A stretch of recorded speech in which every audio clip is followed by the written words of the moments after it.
만약 누군가 병에 걸렸다면 그 원인은 무엇일까요?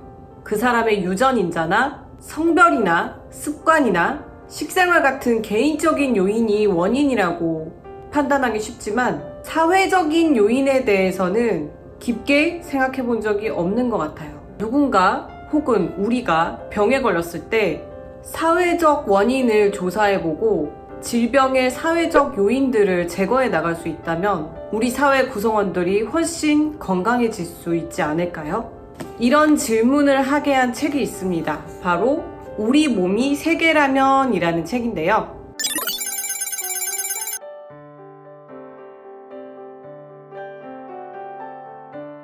안녕하세요. 작가 김시연입니다. 지금 가장 이슈라면 역시 코로나죠. 그런데 이 코로나라는 전염병이 사회와 개인이 얼마나 유기적으로 관계가 깊은지 증명해주고 있어요. 결코 개인이 사회를 벗어나서 살 수 없는 존재라는 게 증명이 되었는데요. 코로나에 감염이 되면 역학조사라는 걸 한다고 뉴스에 많이 나오잖아요. 그런데 이 역학조사가 뭐냐면 전염병의 발생 양상이나 전파 경로, 전염병의 특성을 조사하는 게 바로 역학조사예요. 그런데 이 역학이라는 거는 우리 건강과 관련된 사건이나 질병의 과정과 발생의 분포, 결정 요인 등을 다루는 학문이고요. 전염병의 예방을 위한 방법을 찾으려는 의학의 한 분과입니다. 그래서 이 코로나 시대에 역학이라는 건 아주 중요한 학문이 되어가고 있는데요. 그래서 이 역학을 전문적으로 공부한 학자인 사회역학자인 고려대학교 보건과학과 부교수 김승석 교수님이 쓴 책입니다. 이 책에서 사회역학자인 김승석 교수님은 우리의 몸이 다양한 관점이 각축하는 전쟁터라고 이야기하면서 지식의 전쟁터가 된 우리의 몸에 대해서 다루고 있습니다.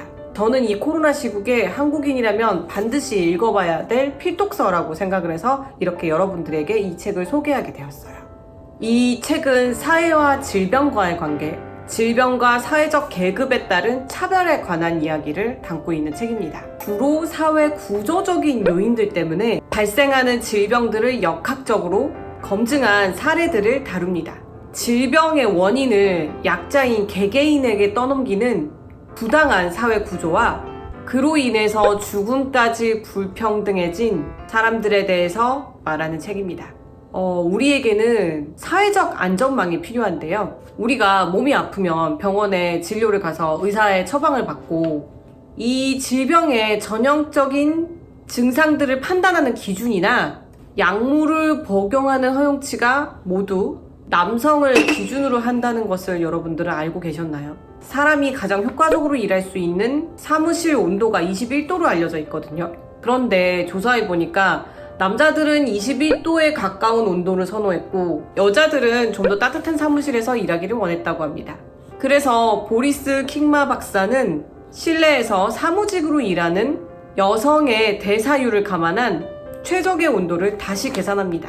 현재 공고되는 평균 온도는 21도가 아니라 23.5도라고 합니다. 그러면 21도와 25도의 간극은 굉장히 차이가 있는데 언제부터 21도가 평균 온도치로 결정되었을까요? 이 21도의 사무실 온도는 1960년대에 조사된 온도였고 조사 대상은 몸무게 70kg의 40대 남성을 기준으로 측정된 결과라고 합니다. 2013년 미국 식품의약청은 중요한 공고사항을 하나 발표하게 되는데요. 그 내용은 불면증 치료제로 널리 쓰이고 있는 졸피뎀의 처방용량을 10mg에서 5mg으로 절반으로 낮춰야 한다는 것이었습니다. 이 결정이 화제가 된 이유가 여성에게 더 큰 영향을 미치기 때문이었다고 하는데요. 연구 결과 졸피뎀 10mg을 복용하고 8시간 수면을 취한 사람들의 혈액을 검사한 결과 여성은 15%, 남성은 3%가 운전에 지장을 줄 수 있는 수준의 졸피뎀이 혈액에 남아있는 것으로 나타났습니다. 이러한 연구 결과에 따라 식품의약청은 여성이 졸피뎀을 투약할 경우 투약 용량을 반드시 줄여야 된다고 발표를 했습니다. 제가 이 책을 보면서 놀란 거는 이런 사례가 한두 가지가 아니었다는 거예요. 그러니까 인간은 표준화된 몸이 아니면 언제든지 자신의 건강을 위협받을 수 있다는 것이죠. 저자는 이렇게 된 이유를 다양한 원인이 있다고 설명을 하는데요.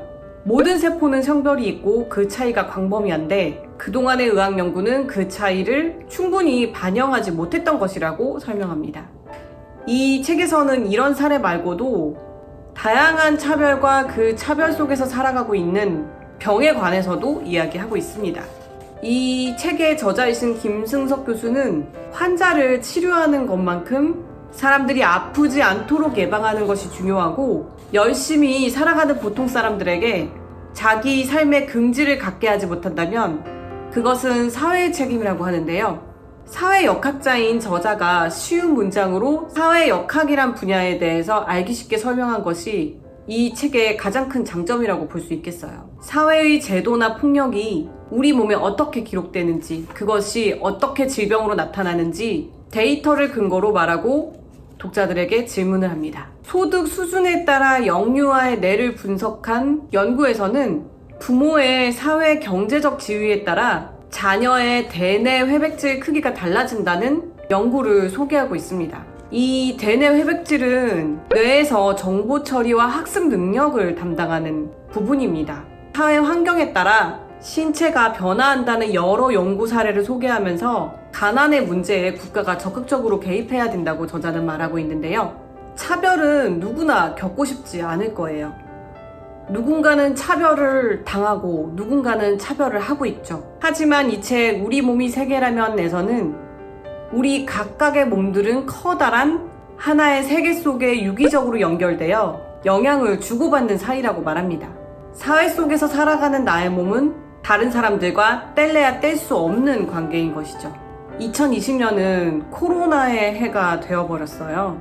많은 사람들이 코로나에 전염됐고 이 코로나로 인해서 우리가 얼마나 사회와 유기적으로 관계를 맺고 살아가고 있는지 절절하게 깨닫게 되었어요. 다른 사람의 아픔이 곧 나의 아픔이 될 수 있다는 것이죠. 다른 나라에서 발병된 질병이 곧 우리의 문제가 될 만큼 우리는 연결된 세상에서 살고 있습니다.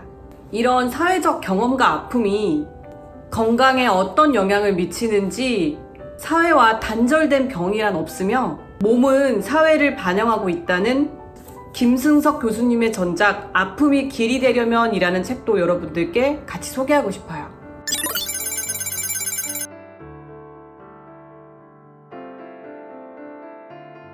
타인에게 혐오 발언을 듣거나 구직 과정에서 차별을 겪거나 회사에서 정예고를 당했을 때 이런 경험이 어떻게 병의 원인이 되는지에 대해서 설명하고 있는 책이에요.